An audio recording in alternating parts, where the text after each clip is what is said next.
Hey, this episode is brought to you by Sinusoid Cables, makers of cables and smiles. You got to keep going with that smiles thing over and over again. Well, do you think it's better or worse than what I did last week? What was last week? Like the macho sinusoid? Yeah, that was bad. That was definitely worse. Let's stick with smiles. Okay. Sinusoid Cables brought you this episode, maker of cables and smiles. Head on over to sinusoid.com. Go check them out. We like them, and you're going to like them too. Yep.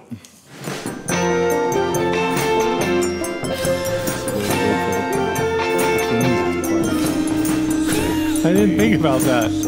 Hey, this is Ryan. And this is Steve, and you're listening to 60 Cycle Hum, the guitar buying, selling, trading, modding, fixing, breaking, reviewing, playing podcast. We're back at it again. Apparently, filming these episodes is the key to getting me to do the opening tag correctly. Because I have not done it correctly, at least not that smoothly, in months. Yeah, by the way, if you're listening to this, just know that you could also watch it if things didn't go horribly wrong.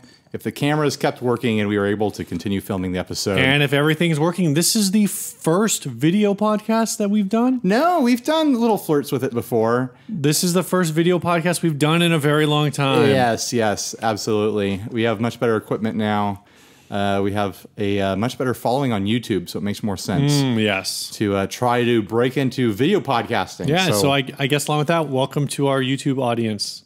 Yeah, absolutely. All 150 of you. I guess maybe if this takes off, we'll have to do a YouTube live at some point. Oh, man, I don't want to think about sucker, that. That's what you get. Pandora's box. Yeah, I don't want to talk about Pandora's box. All right, speaking of Pandora's box, what's new with you, Ryan? What's new with me is I bought a Squier Bullet Mustang HH. The HH stands for hot and heavy. I'm pretty sure it stands for humbucker. Yeah, it stands for humbucker. No coke. You don't get that joke, do you? I do. Actually, in a Facebook group I'm in, we were recently talking about Cheeseburger. Ah, yeah. And I mentioned how I ate there once, and I did not think it was very good. Oh, you didn't like it? No, it was all about the toppings there. I think at least the burger I had, the meat was bad, and nobody told me like, oh no, you should get the smallest meat, because I got the biggest meat. You got the big meat, huh? I wanted to put that big meat in my mouth. And you thought the big meat was bad. And it just did not taste good to have that big meat in my mouth. I don't remember the meat, but it was a very like toppings heavy place. No. So basically, long story short, there was a Saturday Night Live sketch where like someone about a hamburger place, and the guy said cheeseburger instead of cheeseburger. And then the whole joke was Pepsi, no Coke. Yeah, no Coke. And it's one of those SNL sketches. It actually wasn't funny, but there was nothing else on TV at the time, so everyone thought it was great. Yeah, and then some guys in Chicago were like, hey, let's make a restaurant. So they did. Yeah. And then they became a chain somehow. Yeah. And we had one in San Diego for like 2 years. Then it closed. This is a long, dumb story that no one cares about. So anyway, you got this Mustang. Yeah. Should I grab it right now? Set it in front of us? No. Nah. Well, I did a demo on YouTube. I guess they can't see it because you put it over there and off camera. Yeah, it depends on which camera I use. One camera will pick up the headstock of it. The other one won't. Oh, yeah, headstock. Anyway, you can check out our video. You're already watching this on the channel. Yeah. I actually think it's really great. I mean, I guess it's obvious, but at least it should be obvious, but it wasn't completely obvious to me that it would have the 24-inch scale. Oh, really? Even though that's a standard Mustang. Did you think it would be like Strat neck on there? Yeah, I just didn't think about it. Everything else at that price point is usually very standardized. Standardized. I figured, it's just going to be another Bullet headstock, only it's going to say Mustang on it instead of Bullet, or instead of Stratocaster. No, they made it 24-inch scale. It feels like a short scale neck. Like the strings are really it feels like slinky and like loose. Yeah. It's got a really thin body on it, which is fun. It resonates like crazy thanks to that paper thin body. Yeah. I've been having fun with it. I guess I've only have like 2 hours of playtime with it so far. Are Mustang bodies usually thin? I think it really depends on what year and what model you get, because they have to be thick enough to house the tremolo springs. Oh, right. Well, I know typically, again, because this is the Bullet series bodies, once you get into like the, when they started doing the Bullet Strats and whatever in the 90s, they've always been undersized bodies. Yeah. Like they've been thinner. So instead of, I think, standard. Yeah, remember that Bullet Strat I had? Yeah. Yeah, that body was weird. You bought a GFS block for it, or did it come with that? It came with that. And it stuck out the back. It had to be like shaved down to fit. Yeah, I bought that used off a guy, and he did all the mods to it, and I just enjoyed it for a year and then sold it. Yep. But it was a fun one. So yeah, I'm stoked about the guitar. The big reason I got it was to shoot it out against the Epiphone Les Paul SL when it arrives in September. Just because it's been getting me a crap ton of views on YouTube. It completely changed my YouTube game. So I guess from now on, I'm just going to be buying really cheap guitars from big brands and shooting them out on YouTube for the rest of my life. Because that's how you find success on YouTube. I don't know. I'm not going to argue with it. Hey, speaking of cheap guitars, did I tell you what I did that's new? You were hinting at it. You want to tell the story? Yeah, so we got an email today, 60cyclehumcast@gmail.com, on a tip saying, hey, you guys are in San Diego, you should get this. Somebody hot tip for Steve. Somebody put this on Reverb that there was a Fender Mexican Stratocaster for sale, local pickup only, $130. So I look at it, and I'm like, huh, that's interesting. I send the guy a message, and then I email back to the guy who sent me the tip. His name is Ethan. Thanks, Ethan. Thanks for the hot tips. You're just trying to, you can't even get through the whole line there. I can't. Thanks for the hot tip, Ethan. So Steve really enjoys your hot tip. So anyway, I email Ethan back, and he's like, I was like, yeah. So I messaged the guy. I'm waiting to hear back. I want to make sure it's legit. And he's like, dude, it's $130. What's the worst that could happen? Yeah, which is kind of true, I guess. I mean, it's on Reverb. It's on Reverb, so there's some protection. So I paid through PayPal, so there's PayPal protection. Oh, did you message him through Reverb? Yeah, Reverb is going to be on your ass for that. No, I checked out through Reverb. Through Reverb. Okay, good. So I bought it on Reverb. I paid through PayPal. Okay. You didn't sidestep through. No. No. Gotcha. So I messaged him before I even heard back from him. I went ahead and checked it, hit checkout, and the guy's kind of all cross county, but it's all paid for, and I'm not like super worried about like, oh, I'm gonna get this, and I'm gonna break the 7-day policy or anything. Like, it's local. And it's going to be like at $130. It's actually funny. He emailed me back, and he's like, oh, the spring cover off the back is missing. So I totally understand if you want to back out. And I was like, no, it's cool. I think I have one. And it's like a $10 part. Yeah. It's also missing a knob, but I think I have one of those. So I'm looking forward to getting it and putting a knob on. And I probably won't even replace the spring cover because that's such a common. Oh yeah, I wouldn't even call it a mod to pull that off. 4 of those in a box somewhere. And basically, as soon as I get it, I'm going to take some decent photographs. Oh, and it came with a hard case. Nice. So I'm trying to decide if I want to keep the hard case and try to sell it separately, or if I just want to keep the hard case and put another guitar in it and then throw the Strat in a gig bag. But I figure I'll put it on Craigslist for $300 and basically sell it for the first offer above $250. Flip City. Yep. Insta cash, sort of, but it's going to take a couple weeks. Mexican Strats have been going for more lately. Yeah. Well, this one's a 90. This one's a 98, so I don't know how. It's probably very similar to my Strat. Yeah. Yeah. When we first started doing this show, Mexican Strats were sitting like at 280. Just under 300, and I feel like I'm seeing them 350 all the time. Yeah, now. People are listing them higher. Well, the standard, the street price on a standard Strat now is 600. Yeah, that's crazy. So it has pushed the used price up. So maybe I should list at 350 and take the first thing above 275. I don't know. I haven't gotten that far yet. I probably need to get the guitar in my hands before I get too excited. Yeah, what if it's just a total dog and you can't flip it at all because it's all busted up? My real nightmare. Well, it looks good in the pictures. Like it looks really well put together. Even if the body and the pickups are trash, if the neck is good, you can still get your money back on that neck. Or at least get most of it. Yeah. My biggest fear actually is that the pictures on Reverb were fake. And that it's actually a Squier. Right. Well, he said Mexican. If it doesn't, no, it was very specific. If it doesn't fit the description of being a Mexican-made Fender, then you get to file a claim with Reverb, as long as you do it within 7 days. Yep. Or 72 hours, or whatever it is. Unless the dealers or the sellers thing says all sales final. I don't know how that works. Anyway, I don't know. I think an improper description would be in your favor in that case. So pretty stoked about that guitar. Yeah, that'll be fun. I already have a Strat, so I don't need it. That's why it's just gonna get flipped, especially again at $130. Yeah, no kidding. That's Flip City. All right, let's hit this first ad. Let's do it. This was sent to us by Eric Bailey. Yep. You want to read it? Once I find it. You'll find it, Steve. I'm not worried about it. Here's a Fender Pawnshop Japan hardtail body, hardware, pots, etc. with a 1986 made in Japan Fender neck, Kluson locking machine heads, and a harmonic design Alnico 5 dog ear P90. Its chambered body with F-hole roller string trees has one tone on volume. You can add a telly pup in the neck. Everything is there for it, but the pup. This thing is worn in and feels great playing. 12-inch radius neck, set up with low action, no buzz, no dead spots. Plays killer. Really don't want to part with it, but it doesn't get played as much as my others and could use the cash for other ventures. At this price point, it's absolutely the best Strat you could buy, except it's not a Strat.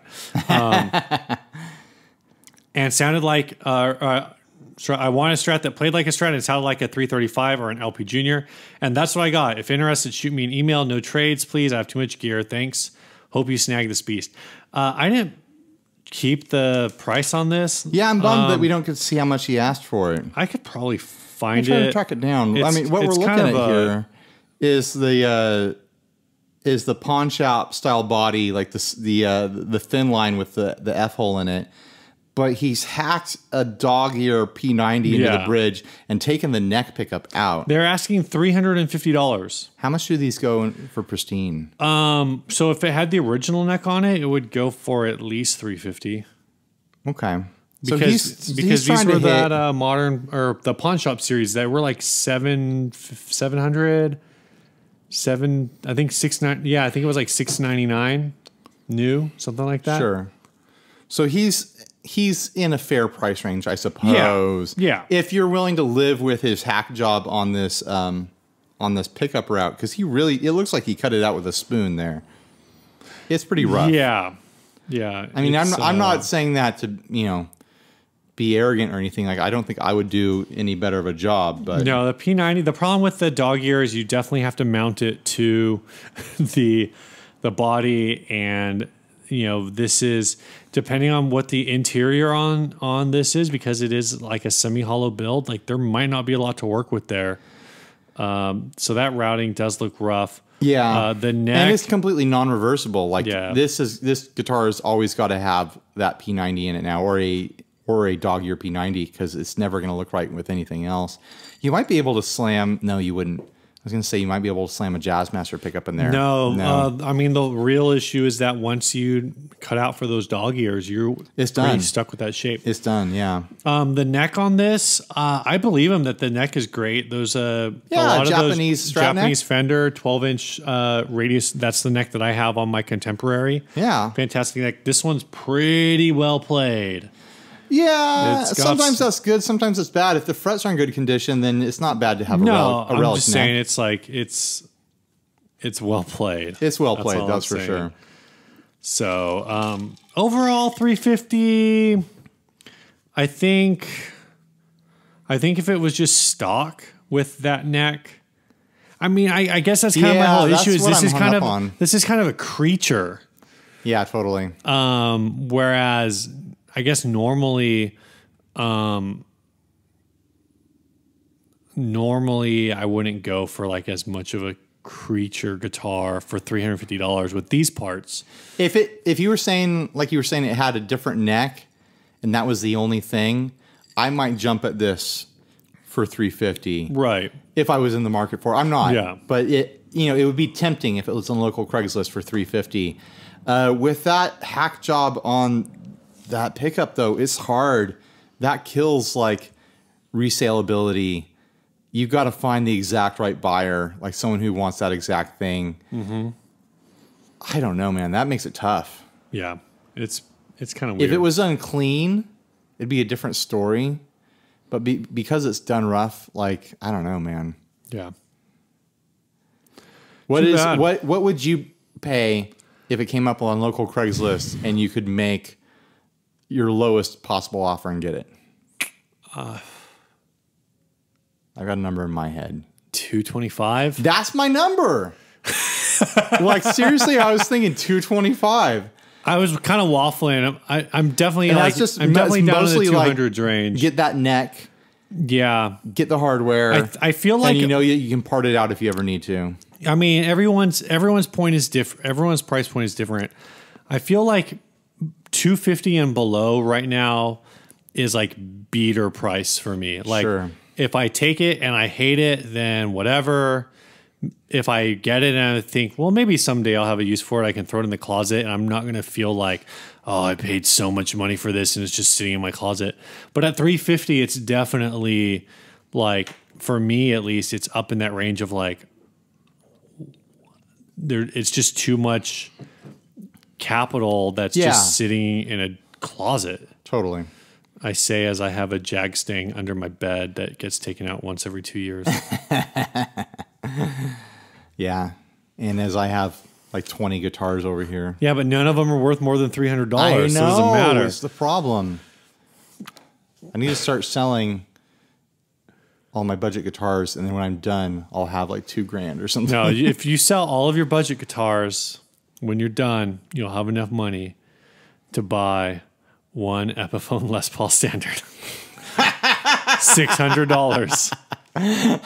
No, I think if I sold off a bunch of stuff around here, I could probably trade in for a Cower.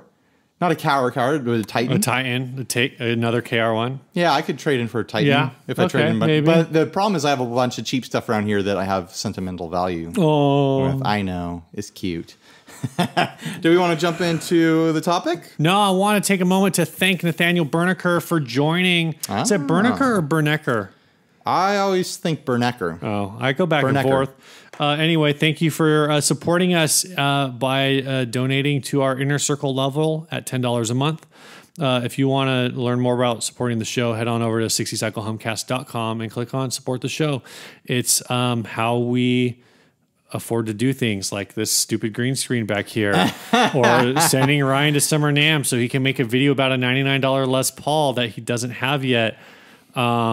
Or going to Cowerfest. Or going to Winter NAMM. Yeah, all sorts of stuff. Yeah, it helps us buy equipment. It helps us fund merch. You know, technically, according to our agreement with Podbean, I'm supposed to have a new microphone right now. Oh, yeah. Do you want me to get you a matching microphone? I mean, it would look better. Or we could both get new microphones. We could both get new microphones. Shopping day. Oh my gosh. All right. So anyway, our first topic is this past week? Yeah, it came out recently. In the last 2 weeks. We're behind the ball on this thing. Since we last recorded, Gibson came out with the Les Paul with the Burstdriver. Is what they're calling it. It's got a built-in tube screamer. It's got a built-in overdrive pedal. Do you have the exact wording of how they described this pedal? No, I just screen grabbed this ad page about them. I didn't even go to the product page. It's a built-in analog overdrive effect. Oh yeah, they just call it a high-end analog overdrive pedal. What does that mean? It means it's a tube screamer. A high-end one though? Well, anytime you're talking about like if it's that implies like it's not just an they're not shoving TS9 guts. Sure. They're JHS guts or something, No, they have some guy that they contracted from a pedal builder. Like, hey, build us a special tube screamer for our Gibson. Right. I mean, it might not be a tube screamer, but that is might kind of be a blues breaker. That is the classic combo with a Les Paul would be to have a tube screamer in it. Is that the classic combo? I think it is. This has had I feel like I'd want a rat. If I had a dirt pedal built into a Les Paul, I'd want a rat in there. Okay. So anyway, then you wouldn't have a tone nub. You'd have a filter nub. A tone nub? Tone nub. So there have been a lot of comments on this online. A lot of people, of course, are just comparing this to the 2015 Gibson lineup. Yeah. Which is another bad move for Gibson. It's putting like more stuff you don't want in a guitar. It's odd years. In odd years, they release something dumb. basically. I don't think that's giving enough credit. I think they can put dumb stuff out in even years too. My take on this is, I guess the first issue maybe is that this is a $5,700 guitar. Yeah. Now, is that good or bad? Like, it's going to limit the market for this. And in some ways that's good, because that was kind of like my complaint with the whole Gibson 2015 thing, is that it was just like forced on everybody. This is really like just an ultra high-end thing. A lot of people are also going off like, oh, why does Gibson think guitar players only want one dirt box? As if having a built-in overdrive means you can only use one dirt box. Well, it does mean that you're stuck with it in one position in your chain. That's true. That's true. You can, but yeah, that argument that like it means you only have one dirt box is ridiculous. Yeah. Now, Gibson hating aside, you know, I'm sure the guitar plays fine, I guess. I would expect it better. I would expect it to for $5,700. Some people think they should have done this on like a studio series and come up with some kind of like made it like a fly rig sort of, taking a fly rig angle of like, you don't need to take your pedals to the jam anymore. Just get this guitar. Now you got your but it's whatever. It's like they're getting into Dan Electro territory when they had those. I forget the names of the guitars. The Innuendo, I think. The Innuendo and the Hearsay bass. The Hearsay, yeah. But like built-in effects almost always are in novelty guitars. Well, and that's ultimately like, that's the immediate comparison is the Dan Electro stuff from the 90s, the K organ stuff. Was it K organ? Yeah. From like the 70s. All these different like weird built-in effects guitars from the 60s and 70s, and then Dan Electro later. All of them failed. Now, I've watched the video for this, and it sounds good in the video, at least. I didn't even watch the video. Joe Bonamassa said on Instagram that, you know, people should wait to play it before they get all angry. So it sounds like Joe's at least like semi okay with it. Well, yeah. And if Joe Bonamassa says it's okay, then that's what Joe Bonamassa says. That's chump change for him and his buddies. I mean, come on. He's like, I want to try a new Tube Screamer. Oh, it's inside a guitar? Okay, I'll just buy that. Here's what I want to know.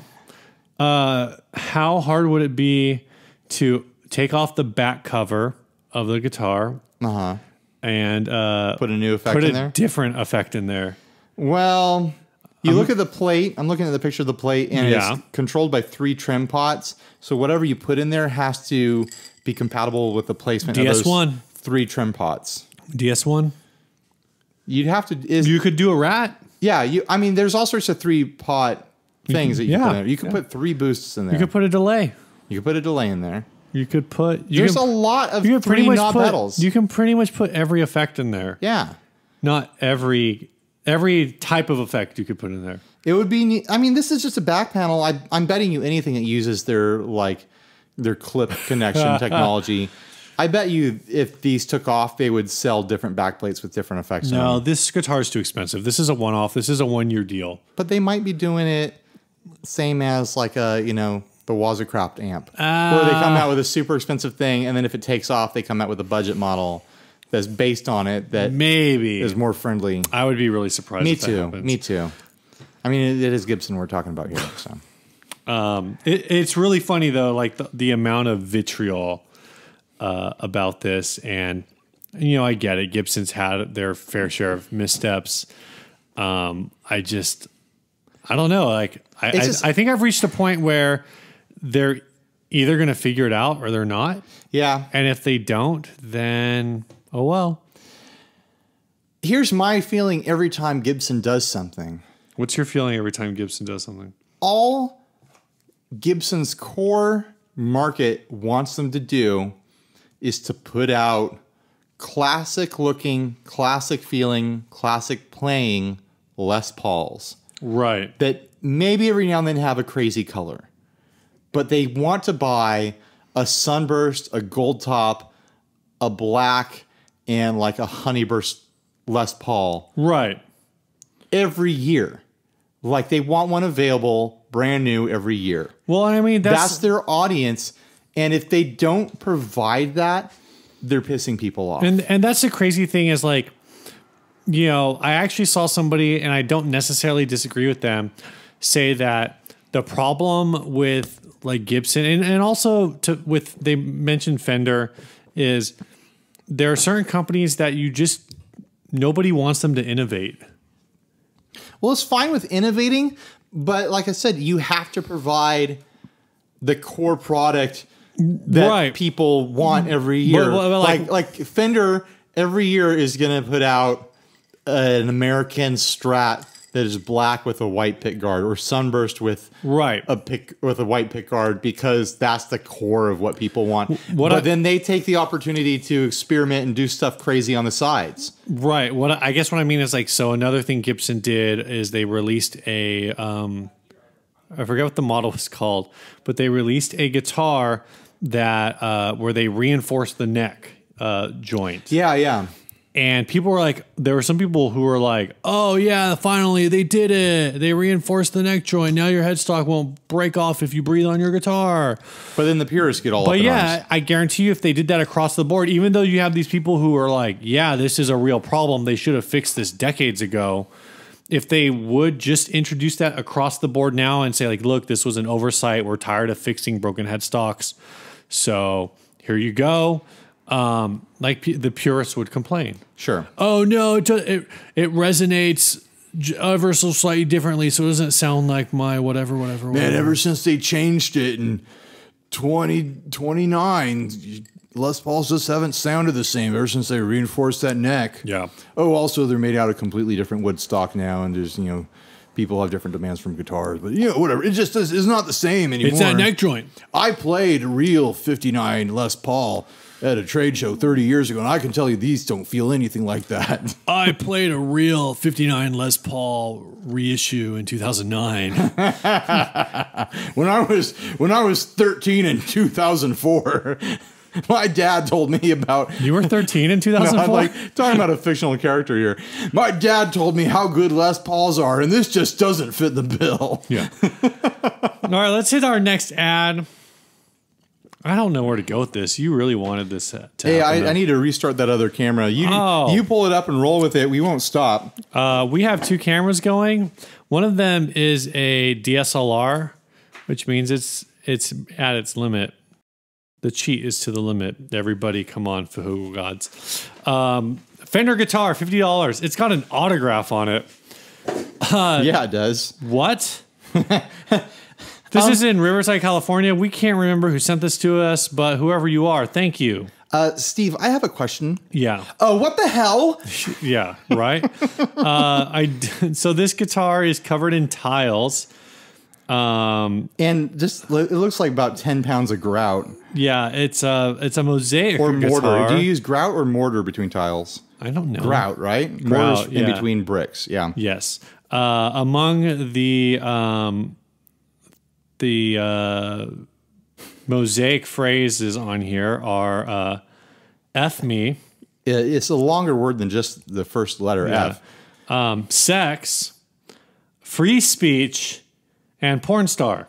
Well, it doesn't say star. It's a picture of a star. Yeah, it says porn, and then picture of a star. You know what? I actually looked at this for like 5 minutes trying to figure out what was going on there. I was like, why does this just say porn on it? I don't get it. Yeah, yeah. And it says it's got an autograph on it, and I keep the autograph is underneath free speech. Yeah, it just says something. It says like Lucy, signed 2004.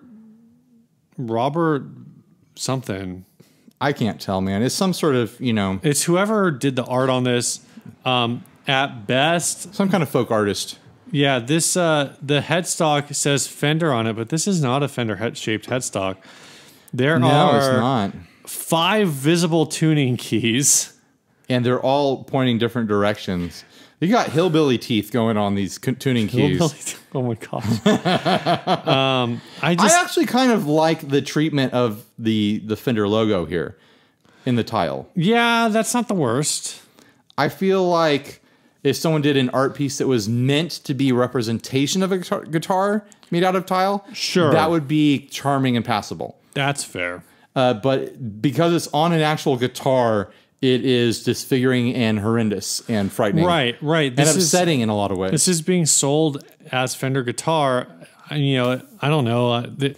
It's a piece of art, I guess. Look at the bridge saddles. Like, that kind of tells you what kind of guitar this was. This is some sort of cheap, like, Johnson or something like that. Yeah. I've been trying to actually get a good look. Those, yeah, I'm pretty sure those are just cheap. It could have been a Rogue. Oh, the headstock kind of does remind me of Rogue. It could have been a Rogue. It's only got one string. Yeah. I mean, but it does have a string. It is playable with that one string. That string, I can't tell where it's going. What pickups are in this? They're nice and aged yellow. I don't care. What if those are nice vintage pickups on this guitar for $50? Would you pay $50 just to get the pick guard? Hell no. And the pickups? No, I wouldn't touch this thing. You'd have to pay me $10 to take this thing. I'd wear gloves. It looks really dangerous and sharp and heavy. Like I said, a lot of grout on this. I'm most entertained by just the free-floating sex. Sex is just floating out there. And following my rules of guitar art. Yeah. This thing doesn't pass as a player because the text only reads when the guitar is sitting in a stand. The text is sideways if you're holding it, playing it, meaning this is not a playing guitar. Porn star's upside down when you're playing. Yeah. So it's so you can remind yourself. If you're a porn star, you're going to be upside down sometimes. Hey, there we go. If you're watching the video, you get to see how Steve reacts to me all the time. All right, let's move on to our next topic. Another thing that came out this week, actually, I think it came out yesterday, was a YouTube video. No, it was only like 10 hours old. Oh, maybe it did come out yesterday. I think it came midnight out, or something. I think it came out late yesterday. I'm not sure how to preface this. We're going to kind of use this as a basis. For like a different topic. For a different topic. But basically, somebody felt like a guy on YouTube, who's, I guess, fairly well known. I mean, he's got 85,000 subscribers, yeah. Steve. I watched the entire video. I only heard him say that like two or three times. He says it like so many times. Was it all on the front end? No, it's throughout. Like when every like 5 minutes, he finds a reason to say it, and the video is like 30 minutes long. Yeah, so I know he does say that he's going to put this video on YouTube. He's going to put this video on YouTube. This guy, I've got 85,000 subscribers. Basically, this guy's deal is he buys guitars on eBay, Reverb, whatever. He will buy like cheap acoustic guitars, electric guitars, whatever. He's a fix and flip. Okay. Nothing wrong with that. Which I'm a little confused by too, because the guitar that he's trying to fix and flip in here, I never would try to fix and flip. Yeah, it's a little rough. I feel like at $125, after you do the work, you're basically out. Yeah. So anyway, he makes a video of his unboxing, just like we do. Yeah. Right. And then, but when he opens it up, he finds a crack off of one of the tuning keys on the headstock. Well, the first thing he finds is that it's packaged very poorly. Yeah, if that's the way it really did come packaged, like that's unacceptable. It was just free floating in a big like refrigerator box or something, like a half fridge box. So there's that, and so justifiably, like I think I would be really pissed too if I got a guitar like that. Of course, yeah.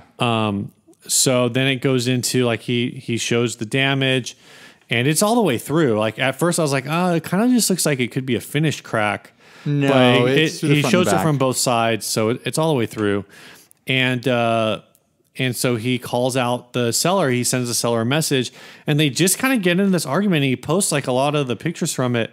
And at first, it's kind of like, this is awkward, but I'm like, I get why you're mad. Him and the seller were fighting it out in the chat function or the messaging function of Reverb.com. Yeah, which I'm wearing a shirt for right now. And then it turns into this weird sideways thing where they just kind of just try to like big dog each other through like just like getting angry, embarrassing to read. And it eventually gets escalated to throwing around, or at least the guy who made the video throwing around homophobic slurs. We'll say that. And I'm not saying like, oh dude, oh bro, that's so gay. Like it's very, very specific slurs. Very like this gets you. This is like a career ender if you're an entertainer. Oh yeah, level slurs. Oh yeah. So anyway, so already you're like you're right, but you're kind of going about this wrong. I mean, we're talking Mel Gibson level slurs here. Yeah. So then this gets escalated up to Reverb, who gets in contact with them. And anyway, you can probably find the video if you want. What's that? Well, the channel is called Will's Easy Guitar.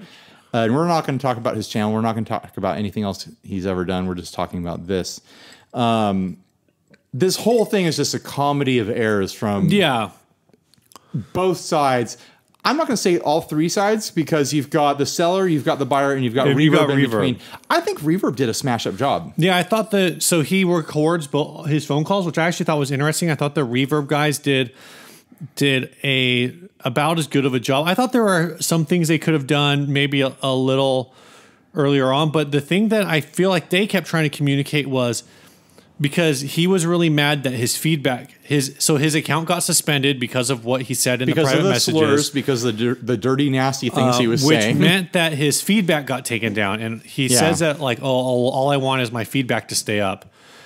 And his whole position seemed to be at least portraying that because his feedback had been because his feedback was negative, that was why he got suspended. And I thought they could have been more clear. They said, but he didn't pick up on it. Yeah, I think they could have been like more insistent, like, look, your feedback's fine. We have no problem putting it back up. The reason that you're being taken off is because you can't like say those things in our private messaging system. People over messaging on a site where they actually do monitor your messaging to make sure you're not sidestepping the site to do your own deals. One of the things actually I thought that was interesting about it too is that I think the place too where I thought Reverb kind of was missing where he was coming from, where they said like, we will pay you back the money, or we will like file a shipping claim to get the money. And his whole thing is like, look, I don't want money. I just want my feedback to stay up. And I want like people to know that this guy sells guitars that aren't as described. Now, the kind of damage that was on it, like as a player, I don't think I would have noticed it. I would have noticed it. I don't think if I was selling a guitar, I would have necessarily looked that close. But at the same time, if I sent a guitar to somebody where I only put it in a box with no padding whatsoever, and it got there and the guy was like, hey, yeah, there's a crack in the headstock, I would have been like, oh, dude, I'm so sorry. How can I take care of you? Like, let's fix this. I mean, I had a situation a couple of weeks ago where I sold a pedal that normally comes with a power supply. I took pictures of it. I packed it up. I sent it to the guy. He messages me on Reverb when it arrives and like, hey, it didn't have the power supply in it. I was like, are you kidding me? And so I go back and look through my pictures. I'm like, you're right. It doesn't. I didn't include the power supply. And I said in the ad, in the copy, like everything included. Oh, okay. And so I was like, here's what I could do. I could either send you $12 or I could order you a replacement on Amazon and have it shipped to you. And he's like, I want the $12. There you go. I don't blame you at all. It's way easier for me anyways. Yeah. So, it's kind of a tough thing. And to me, the take home with it was, and the thing I thought was kind of interesting about it actually is that Reverb, eBay, like PayPal, all of these transaction, ultimately, like they're all transaction brokers. Yes. And they are all notoriously buyer friendly. Yeah, they take care of the. So, I always hear from sellers like, they don't take care of the sellers. They just so this was one case where and the thing that kind of exacerbated the entire situation is that the guitar was delivered while this guy was on vacation. Yeah, but when you order something, you're going on vacation. This guy, that's another part of the comedy of errors I was talking about. This guy ordered a guitar for dirt cheap and then left town and knew he wouldn't be around to check on it when it came in. For like 2 weeks because he says he got it like 11 days after he bought it or something. Because that was the whole thing. The Reverb and the original seller were like, how come this is an issue now? You've had it for almost 2 weeks. Yeah. The whole thing is just a cluster F. Yeah. Anyway, the whole thing we actually were originally thinking of when we were talking about this is that, I think I get being mad about something like this. Totally. I get like wanting to get what you want. And I even understand like when he records his phone calls, like he kind of gets angry with the reverb rep. And I didn't think that was necessarily out of line because that's like you're talking face to face. It's the moment of it. But I think when you're sending messages to a seller on a brokered site like Reverb, if you're not getting the thing that you want, you just say, look, let's just escalate this up. Let's bring in the arbitrator. Yeah. Reverb or eBay or whoever that is. Let's get the people who are paying with our percentage to take care of things to get in here and take care of stuff. Exactly. I mean, both of them, like you can go and watch the video and look at the screen grabs of his interactions with the seller because he posted it all up there. He's extremely transparent. Yeah. So I'll give him props for that. Absolutely. They both are, the seller's being defensive and insulting, and then the buyer escalates to a level that I just do not think is appropriate with the language he was using. But it's just, like when any party starts to take the low ground like that, it's over, in my opinion, as far as the integrity of that party goes. Right. Unfortunately, they both took the low ground. If you want to, be successful in these things, working on a site like Reverb or eBay or anything where there's a middleman involved, you can't get into this immature, like name calling and low road type stuff. You have to keep the high road if you want to get your way, basically. Yeah. It's about getting your way and getting taken care of by the people involved. If you act like a child and you act aggressive and abusive, people just aren't going to want to work with you. Yeah, I think a lot of times and they're not going to want to keep you on their site. Yeah, I think that's ultimately kind of what it all came down to. So, it just flew way off the rails. Yeah, off the rails, off the handle, off the chain, off the hook. You imagine a thing that something could come off of, and it did it. It did it. Yeah, absolutely. So go watch that video if you want. Will's Easy Guitar. He kept saying in the video that he has 85,000 subscribers. He's really only got 84. So go subscribe to that guy so he can live his dream. Somebody said that he had 85, but he pissed off enough people with that video that he lost some. Yeah, I don't know if that's true. We piss off people from time to time who lose subscribers. So I wouldn't be surprised. Every time we hit an Instagram milestone, you post it like the second it happens, and then we lose like 5 people. Yeah, because they're just trying to be dicks. All right. By the way, we tacked on 1,000 YouTube subscribers in a week. Dang, from 7 to 8? From 7 to 8 That's crazy. In a week. Like stuff is taking off for us all of a sudden. I don't know what's going on. Last ad? Yeah, this last ad is called Reflection. Did you find this on Ugly Guitars? Yeah, I was cruising Ugly Guitars and this came up. All I'm going to say about this is, guys, if you're going to try to sell something online or you want to show your friends this cool new pedal or guitar or whatever you got, put on a damn shirt. So this guy it's not even the full ad. It's just a screen grab from the ad, the picture. What is this from the electrical guitar company? Is it? Is that what this is from? It's one of those aluminum guitars. I think that's the brand. Yeah. And as a video guy, person who works with images and cameras and whatnot, you always have to be mindful of your reflections. This guy appeared to be laying on the ground or like in a stairwell, completely naked. You don't see his junk in here, but you definitely see some pepperonis. It's because it's an aluminum guitar. It might as well be a perfect mirror. You see. Oh, it's everything. real shiny. It's real shiny. So yeah, be aware when you're taking pictures of your stuff for Craigslist, guys. All right, do we have anything else we got to say? No, we don't. Thanks again to Sinusoid Cables, sinusoid.com. If you're looking for a new cable, looking for something high-end that's going to last a long time, or you just want options for a custom length, go check out sinusoid.com. Sinusoid Cables, they make cables and smiles. All right, this week's song, again, for you guys who are seeing this for the first time, every episode we end with a song submitted by our listeners or by people who want to advertise their bands or whatever. This week we have something sent in. It was actually the manager for this band sent it to us. This band is called Love Like Suicide. They are an LA-based dark alternative band. I listen to them. They're kind of they kind of remind me of like that. Not just because they're female fronted, but they kind of have that kind of whole garbage. Oh yeah. Very alternative 90s grungy sound. Yeah. But they're based out of LA. I thought this song was a ton of fun. Maybe fun's not the right word, but I enjoyed it. It's a joyful romp. It's not joyful. I enjoyed it. All right. Anyway, this song is called Side Effects. So enjoy. There's that joy word. Later. Bye.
I am not the only one.